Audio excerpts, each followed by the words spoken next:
Various plants have become symbols of Christmas over the years. First and foremost, of course, is the fir tree with thousands of lights. Then there is the poinsettia that gives just the right touch of red to make us feel the festive air. Then, of course, we cannot forget holly, a winter plant that can be used to make many decorations in our homes. And last but not least, there is the mistletoe. We Italians like to give bouquet of mistletoe with a beautiful red ribbon to relatives and friends, especially around the New Year, because mistletoe is considered a symbol of rebirth. There are many legends linked to this plant, but there is one rich in religious meaning that I have known since I was a child. Listen up. It is said that at the time of Jesus' birth, a rich old merchant lived near Bethlehem. All his life, he had only tried to pull up money by cheating customers, and now he found himself all alone, without family or friends. For a long time, his only source of joy had been counting all the coins he had accumulated, but even that satisfaction had deserted him now. One night, in the throes of insomnia, he went out of the house and was greeted by several voices saying, "Brother, come with us." "Who are these shepherds?" wondered the old merchant, "and why do they call me brother? I have no brothers. I only have customers to swindle." Anyway, out of curiosity, he asked where they were going, and then followed them.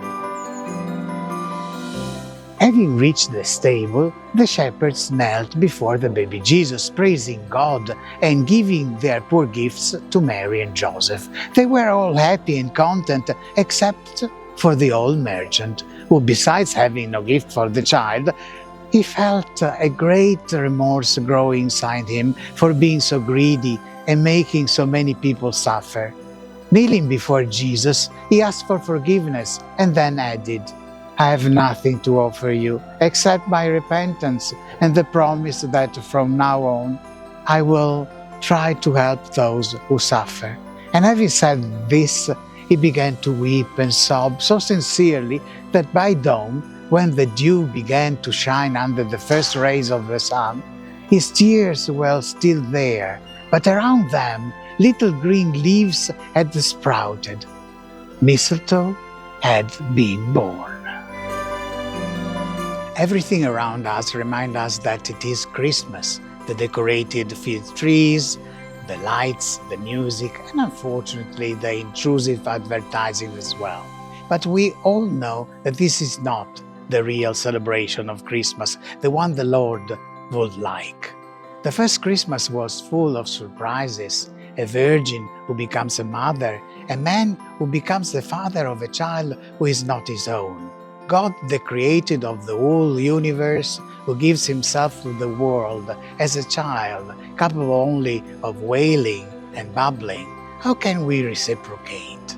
With what surprise can we make God really happy? I think the most beautiful gift we can give the Lord is to open our hearts to Him so that He can enter with His love and we can fulfill what He has planned for us.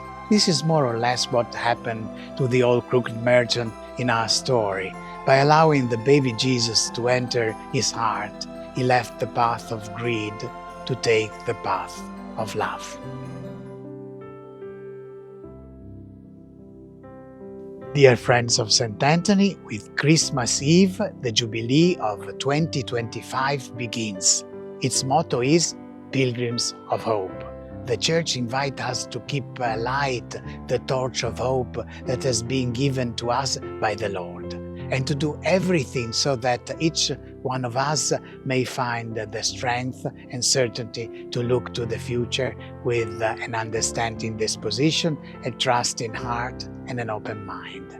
May it be a year of grace for each one of us. On behalf of all the friars of the Basilica of St. Antonio in Padua, Italy, I wish you and your family a blessed Christmas. Peace and all good.